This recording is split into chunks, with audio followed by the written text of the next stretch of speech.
This is Andrew Peach with World Business Report. Today, copper prices hit a record high in the US after Donald Trump threatens a 50% tariff. There's huge growth in demand for solar panels, so why is the price of them falling so sharply? And we're at the largest agricultural show in England to hear what's on the mind of farmers. Farming in general is hard at the moment, but, we just keep plodding on the best we can and just keep trying to do what we enjoy. Let's start, though, with the latest on Donald Trump's tariff announcements. And now, today we're doing copper. Copper, what would that tariff be on? The sectional tariff? I believe the tariff on copper, we're going to make it 50%. 50%. In response, copper futures on New York's COMEX exchange have soared. We're expecting to hear details of the tariffs to be levied on 7 more countries today, but let's focus on copper, which is a key component in cars and phones, of course. The world's largest exporter is Chile. I've been talking to Professor Patricio Navia, an economics professor at New York University, who's in Santiago. Chile is an export-oriented economy, so exports are very, very important, and copper accounts for slightly more than half of Chile's exports. So copper is the single most important export for Chile, and it's extremely, extremely important for the national economy. Okay, so when you hear the US talk about a 50% tariff on copper, it's going to have a particularly acute effect in Chile. Yes and no, right? So most of the copper Chile export goes to China. Only about 10% of Chile's exports of copper go to the United States. There will be a huge effect, but the effect will be mostly indirectly as copper goes into many products that eventually make it to the United States, but they are not made in the United States. For automobiles, for example, most of the copper that Chile exports for the production of automobiles goes to China, Japan, and Korea. And I suppose maybe then subjected to other US tariffs and have a knock-on effect on the Chilean economy that way. Why is it when the US is so near and buying a fair bit of copper that they're not getting their copper from you? The US doesn't produce that many things anymore. So the automobiles, for example, are mostly produced outside of the United States, and thus other countries buy the copper. It might be American companies producing those automobiles, but those automobiles are eventually produced in China, Mexico, Japan, Korea. So the US doesn't directly buy the copper from Chile. Cell phones are not produced in the United States. Is the industry concerned then, if it's a relatively small amount of what's exported from Chile? Is it worried about tariffs? Is there anything it might be able to do about them? Well, the industry is very concerned about tariffs in general, not just tariffs on copper, but tariffs on automobiles means that part of those tariffs are going to have to be paid by all the people that produce or the countries that produce the goods that go into those automobiles. So, of course, Chile is very, very concerned. But on the other hand, it is difficult to assess whether this new tariff will actually ever come into effect. So people are taking, for the most part, a wait-and-see approach. On the other hand, the price of copper is actually going up. So Chilean producers right now are benefiting from the really very drastic increase in the price of copper that we saw yesterday. In a way, it's a great day to be a copper miner in Chile when the price is going up and up and up. It is, but the problem is that for new copper production, all this uncertainty will delay new investments into copper mining. From the time you decide that you're going to open a copper mine until the moment that you can actually extract copper, there will be about 10 years' time. So all this uncertainty is not very good for future copper production in Chile. And it sounds as though if there's any kind of response from the industry, it might be to find even more of a market for Chilean copper elsewhere in the world so that it doesn't need to go to the US. Well, yes, but the demand for copper in the world depends largely on how open world markets are and how much trade there will be in the world. So if trade goes down, if the goods are not being sold in other countries, those countries that produce those exports are not going to want to buy more copper from Chile. So it is very important for Chile for trade to move forward rather than to diminish. And do you think the overall Chilean economy will be dented or helped by what's going on?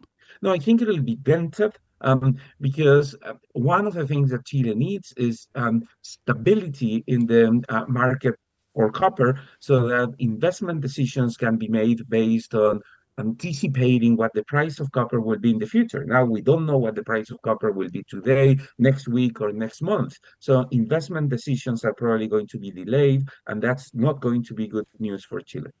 Let's go live now to Artem Volynets, founder, chair and CEO of ACG Metals. Artem, thank you for being with us on World Business Report. What's your reaction to these threats? It's a pleasure. Thank you very much for having me. Copper is a global business. The global prices, are determined by the global supply and demand.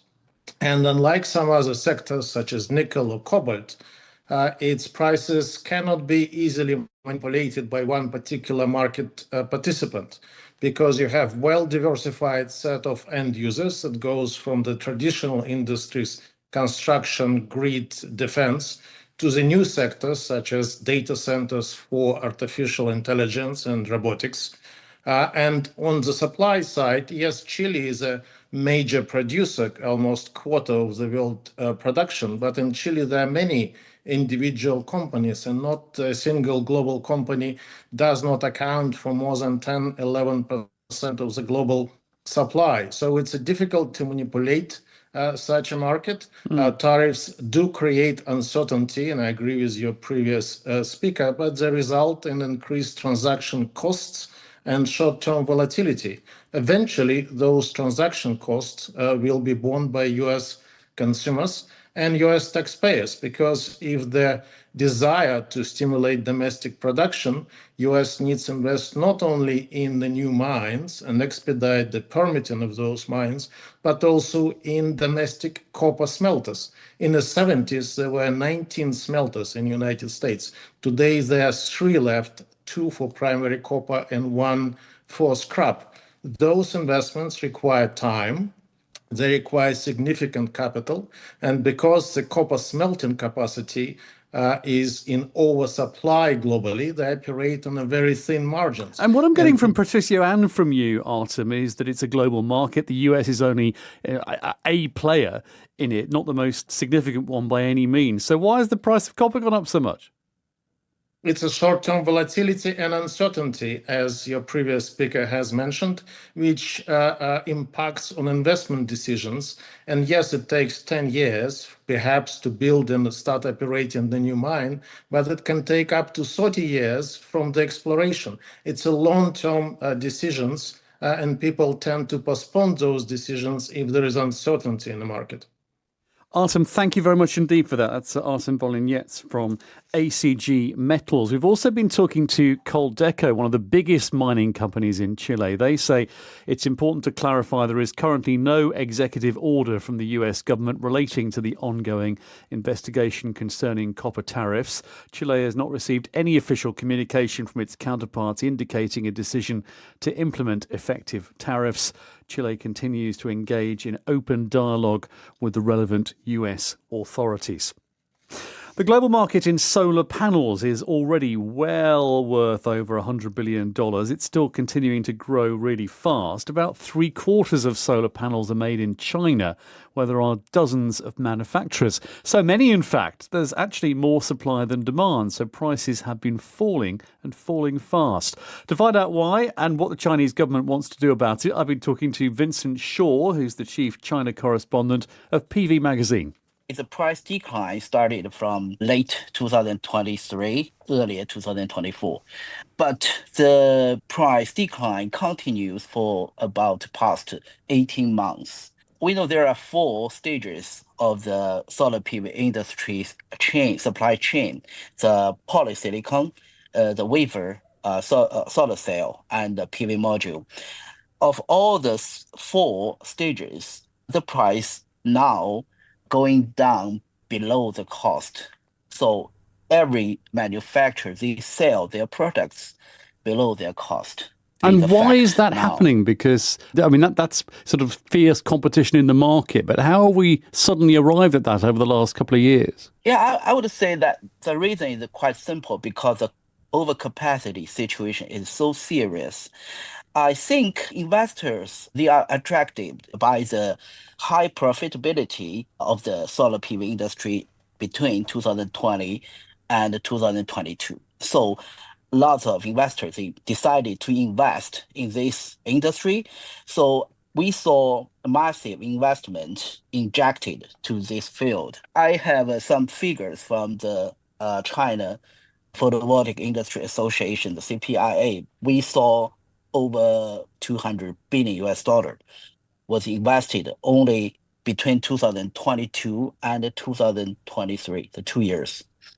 So this investment spread around all the different parts of the industry, pushed all the capacities of almost each chain to overcapacity. And as long as the capacity released since 2023, the price started to decline. And then more and more capacity released, and the price declined seriously. So people can see it's a future-looking industry and it was profitable. Presumably what happens now is some of the capacity is removed from the market because some businesses fail and then the thing is corrected. Yes, but from my perspective, I think the situation in China is a little bit more complicated. In Western country, in a market economy, if a business failed, then the investor will accept the fact and leave. But in China, many of them, they are backed by local government. So which means when they took the investment, they were supported by the local government. And the local government became part of the investment. So when the business going down, it's not so easy to exit in China. So what then will happen? Because the Chinese government can't want this situation of overcapacity and everyone making solar panels at a loss to continue. The top government of China, they wanted to use the executive orders to regulate the industry and to push those of they call the outdated capacity exit from the industry and keep the advanced capacity in and make them survive. The China government, they also wanted to keep a very high level of the demand side to make them have at least have some kind of demand. The China actually experienced a rush of the PV installation. The country have a very high growth of the past May. And many observers, they believe that the market demand will go down quickly. But as far as my view, the situation seems to continue. That's Vincent Shaw from PV Magazine. This is World Business Report with Andrew Peach here on the BBC World Service. Live to Danny Hewson now, Head of Financial Analysis at AJ Bell. Danny, thank you for being with us. Let's talk about NVIDIA, because in the last hour or so, they've become the world's first $4 trillion company.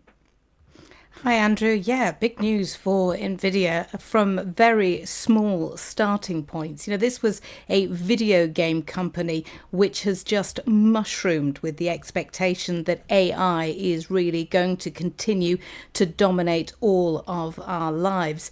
It's gone over $4 trillion for the first time, making it the world's most expensive company, closely followed by Microsoft and Apple. But we have seen, despite sort of a bit of a setback really at the start of the year with DeepSeek, when a lot of investors were sort of wondering whether or not the AI bubble might burst, and then its shares fell more than 70% in the wake of those Liberation Day tariffs, which Donald Trump announced, but have bounced back significantly. And, this was a company founded back in 1993. And, just a few years ago, you were talking about it being worth just $500 million. So it is absolutely mushroomed. And this is a real sort of testament that investors feel that AI very much here to stay. And shares hitting $164 in trading so far today. We've spoken a bit about the impact on copper prices of Donald Trump's latest threats of tariffs. What about pharmaceuticals? Because they're in his sights as well. Yeah, absolutely. We've seen a lot of pharmaceutical companies listed in Europe today seeing their shares fall significantly with the threat of up to 200% tariffs on pharmaceuticals. We know that Donald Trump has been saying for a long time that he was going to focus on this sector, also the chip sector as well. But we saw shares in a couple of London listed companies, AstraZeneca, GSK, down significantly when they opened this morning. Also, Novo Nordisk, Sanofi and Roche, all among those seeing their shares tumble. Look, it's the uncertainty which is causing all of this disruption on markets. And you were talking about copper earlier. At the moment, what is happening is a lot of shipments have been sent to the United States, trying to make the most of this window. But of course, with just 3 weeks left, it's only the boats that are in the water that are really going to be able to capitalise on those increased prices. That's why we're seeing such volatility at the moment. There's always some X news. Earlier we were talking about Grok, its AI app praising Adolf Hitler and making anti-Semitic comments. And then just in the past few minutes, we've learnt the CEO stepping down. Yeah, Linda Yaccarino posted on X just 7 minutes ago that after 2 incredible years, I have decided to step down as CEO of X. I'm immensely grateful to him for entrusting me with the responsibility of protecting free speech, turning the company around and transforming X into the everything app. Well, you talk about free speech. You said earlier there's been a huge amount of controversy over the weekend because of the changes which Elon Musk made to Grok, which is this AI facility which allows you to ask it anything.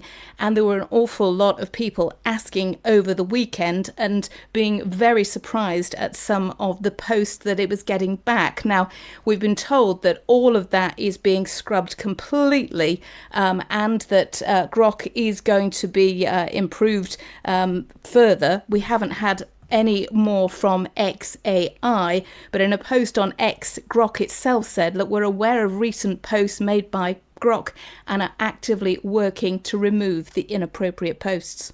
Danny, stay with me. For decades, millions of people around the world have turned to Weight Watchers to help manage their weight. In recent years, though, the company started to struggle. Now it's laid out plans for a comeback. Let's hear from James Wickham, who's been taking a look at how it all began. For decades, it's been a go-to for those who want to lose the pounds. Your favorite foods. On most diets, you can't have them. Promising a revolutionary new way to lose weight. And we can teach you how to eat anything and still control your weight, even desserts. Weight Watchers was the brainchild of Jean Nidich, a housewife in New York who'd been overweight until a 10-week program developed by the city's Board of Health. She liked the results, but not the way the message was delivered. So she, along with a businessman, Al Lippert, and his wife Felice, set up Weight Watchers. Join a Weight Watchers meeting near you today. Losing weight never tasted so good. The first official meeting, in May 1963, attracted 400 people. 4 years later, the company was international, with 102 franchises in the United States, Canada, Puerto Rico, Great Britain and Israel. So I got through the party without eating one bite of cake. At a Weight Watchers meeting, you'll hear cheers. By 1978, it was too big for them to manage and was sold to Heinz for $72 million. You'll learn it's easier to lose weight when you're not trying to do it alone. It attracted big names as spokespeople. Famously in the US, Oprah Winfrey even became a shareholder. Before her, even royalty was on board. Have you been to Weight Watchers lately? That's Sarah, Duchess of York. She was brought in as a face of the brand after strong competition in the 90s from brands including Jenny Craig, Slim Fast, Healthy Choice and Nutrisystem saw earnings fall. Heinz sold the company in 1999 to a private equity firm for $735 million. It went public in 2001, and by 2018, it rebranded to WW with the tagline, Wellness That Works. In that year, it was said to be the most widely used commercial diet in the world. Come on, the new Weight Watchers. But there are a couple of big issues on the horizon. Their in-person group model took a big hit in the pandemic. And then The new weight loss drugs, Ozempic, Wegovy and others have had a rapid rise. And despite a tightening of belts, that led to Weight Watchers declaring for Chapter 11 bankruptcy in May, with debts of more than $1.6 billion.